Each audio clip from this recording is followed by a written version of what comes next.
Hoy, anong ginagawa mo dyan? Oo, hit. Oo, hit. Ba't dito ka nag-aahit? Ano inaahit mo? Kaya ako eh. Bumili ako razor Ano inaahit mo? Ito, bigote. Ano ahitin ko?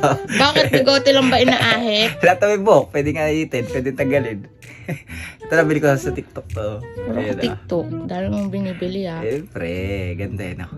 Ayan o, razor. Titinan mo pa ako effective. Ayan o. Di ka ba masugat niyan?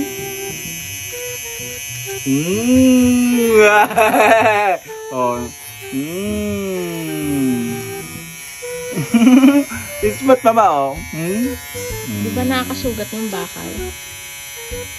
Hindi yan, razor to eh. Ito yung ginagamit to sa mga nagpapagupit. Ah, umiilaw, di-charge. Oh, rechargeable yan, parte dalawa. Ayan.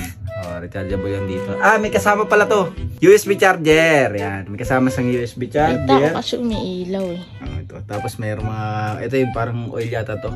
Panlagay dito. Tinadrop. Tapos syempre brush, may kasamang brush. Syempre, may kasamang dede. Hindi, ito kasama. Hindi lang kasi to pang ano, bigote, ganun. Pwede rin siya sa buhok. Sa ulo. Buhok. Sa lahat ng buhok? Sa lahat ng buhok, pwede. Pwede ito yung ganun yung ginaganon-ganon ng mga manggugupit. Ito, 1.5. Ito, 2mm. 3mm, tsaka 4mm. Ayan. So, 4 na klase yan. Vintage T9. Bilhin nyo to mga kaibigan. Ganda to. Effective. Lalagay ko sa yellow basket yung link. Order ka din. Kailangan mo to, may buhok ka din eh. Di ba? Yes. Sige na, tapusin ka na to. Dito lang ako sa cellphone nag-ano eh, kasalamin oh.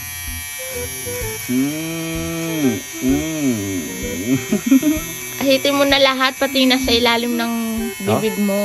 Okay. Kasi nakakasugat. Di ba? Nakatusok pala. Tsaka hindi ka na masusugatan kasi kalimitan kasi pangahit nila blade eh. Oh, ito. Smooth lang oh. At nga nakapikit ka, gano'n. Huwag naman buong face.